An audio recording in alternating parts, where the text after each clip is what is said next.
बोली गौ माता की, कृष्ण कन्हैया लाल की, सद्गुरु देव भगवान की, धरणी माता की, भारत माता की, गौशाला धाम की, भारत के गो भक्तों की, भारत के गो संतों की, सभी गो रक्षक देवी देवताओं की। नमः पार्वती पते हर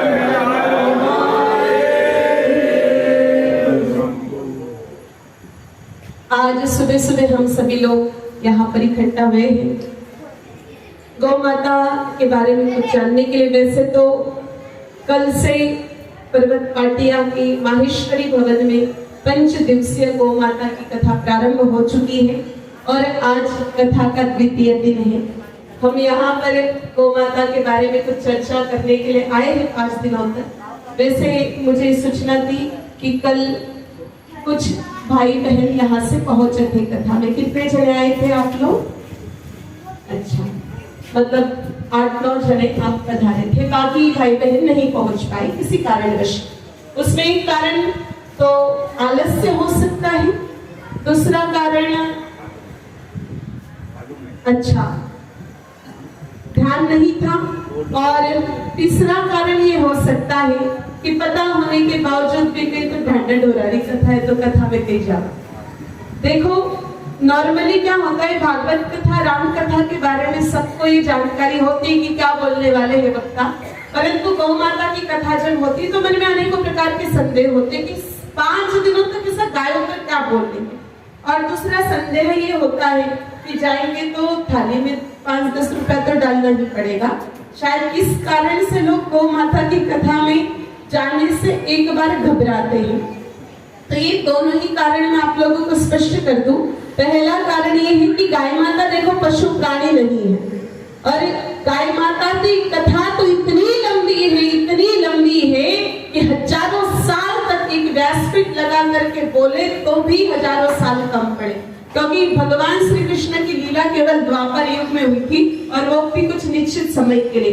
प्रभु श्री राम जी की लीला त्रेता युग में हुई, वो भी निश्चित समय के लिए। लेकिन भगवती गौ माता की लीला सतयुग से लेकर के कलयुग तक हो रही है और समय समय पर हो रही है। इसलिए गाय माता की महिमा तो भगवान श्री कृष्ण और प्रभु श्री राम जी से भी अधिक है। कली काल में गाय माता का हमारे जीवन में क्या महत्व है? कली काल में हमारे जीवन में अनेकों प्रकार की समस्याएं हैं। देखो ऐसा कोई भी व्यक्ति यहाँ पर नहीं है, मैं दावे के साथ कह सकती हूँ, जिसके जीवन में कोई भी समस्या नहीं है। 3 प्रकार की मुख्य समस्याएं होती हैं। कोई तन दुखी, कोई मन दुखी, कोई धन बिन बहुत उदास, थोड़ा थोड़ा सब दुखी और सबने ही सुख की तलाश। आज सभी लोग सुख की तलाश कर रहे हैं। तलाश वहां होती है मेरे भाई बहनों जहां वो चीज नहीं होती है। कोई धन के पीछे दौड़ रहा है, कोई कामनाओं की पूर्ति के पीछे दौड़ रहा है, कोई शरीर के पीछे दौड़ रहा है। क्यों? क्योंकि वो हमारे पास नहीं है। तन मन धन तीनों का सुख हमें कैसे प्राप्त हो, ये गौ माता की कथा में सुनने को मिलता है। हमारे शरीर में अनेकों प्रकार की बीमारियां हैं। किसी के घुटनों में दर्द है, किसी के सिर में दर्द है, किसी के कमर में दर्द है, किसी को किडनी की कोई समस्या है, किसी को हार्ट की समस्या है, किसी को ब्रेन की समस्या है, किसी को आंखों की समस्या है। ऐसे ऐसे गंभीर बीमारियां कि एक बार डॉक्टर भी मना कर।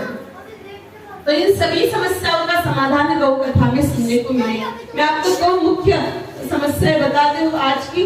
देखो, एक तो घुटने का दर्द। अब आगे 2-4 माताएं बैठी है, वो कुर्सी पे बैठे तो पता चल रहा है कि इनके घुटने खराब हो सकते हैं, लेकिन बैक साइड में भी जो माताएं बैठी, काफी युवा माता है, फिर भी कुर्सी पर बैठी, तो इसमें मुझे डाउट आ रहा है कि घुटनों की समस्या है। तो देखो, घुटनों का जो दर्द है उसके लिए हम क्या कर सकते हैं? तो देसी बबूल जो होता है, जिसको राजस्थानी में कहते हैं देसी बोड़ो, उसकी फली का चूर्ण बना लो और 2 चम्मच चूर्ण 1 गिलास गुनगुने पानी के साथ ले लो। 1 घंटे बाद आधा कप गोमूत्र लेकर के उसमें आधा चम्मच अरंडी का, जिसको कैस्ट्रोल ऑयल के नाम से बाजार में जाना जाता है, और डाल के 5 दिनों तक ले लो। और गाय माता का गोमूत्र मंगवा लो। सूरत में गौशालाओं की कोई कमी तो है नहीं, गाय माता के गोमूत्र से पैरों पर मालिश करो 1 महीने तक निरंतर। आपका कितना भी पुराना से पुराना घुटने का दर्द वो तुरंत ही सही हो जाएगा। अगर किसी की किडनी में पथरी हो रही है, पत्थर चट्टा के 2 पत्ते आधा कप गोमूत्र के साथ लो। पत्थर चट्टा नर्सरी की दुकान पर इजीली मिल जाता है, जहाँ पेड़ पौधे जो भैया लोग बेचते हैं ना, 2 पत्ते रोजाना खाने, आधा कप गोमूत्र के साथ 7 दिनों तक करना है। कितने भी बड़े एमएम की पथरी हो वो पिघल के मूत्र मार्ग से बाहर निकल जाती है। तो ऐसा कैंसर का भी इलाज है, ऐसा सभी बीमारियों का इलाज गाय माता के पास है। तो तन का सुख गाय माता देती है, मन की सभी सुख गाय माता प्रदान करती है। मन के अनेकों सुख है, जैसे कि विवाह हो गया है तो विवाह के बाद घर में सभी लोगों की इच्छा होती कि 2-3 साल बाद हमारे घर में वंश वृद्धि हो, लेकिन आज वर्तमान समय में निसंतान दाम्पत्यों का प्रमाण बहुत बढ़ता जा रहा है। तो आज की कथा में संतान प्राप्ति के उपाय हम बताएंगे।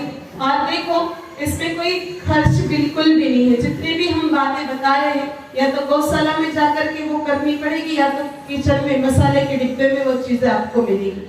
और बाहर का कुछ भी आपको नहीं बताएंगे, कोई तंत्र मंत्र नहीं, कोई पूजा पाठ नहीं कि कथा के बाद आप ये एड्रेस ले लो और वहां अपन की पूजा करनी, ऐसा कुछ भी नहीं। आप घर बैठे बैठे करो जो बातें शास्त्रों में बताई हैं, और शास्त्रों के साथ विज्ञान की जो बात बताई है। आज हम लोग या तो शास्त्र में पढ़ते हैं या तो विज्ञान को पढ़ते हैं, लेकिन दोनों का बहुत आपस में तालमेल होता है। दोनों पद्धति से हम समझेंगे कि संतान प्राप्ति के लिए क्या किया जाए। उसमें अनेकों प्रकार की समस्याएं होती, कभी कभी पितृ दोष भी होता है घर में, कभी ग्रह दोष भी होता है, कभी कभी 4 पीढ़ी पहले कोई श्राप लग जाए तो श्राप दोष से भी संतान नहीं होती है, और कभी शरीर दोष के कारण संतान नहीं होती है। इन सब पर आज की कथा में हम लोग चर्चा करने वाले हैं।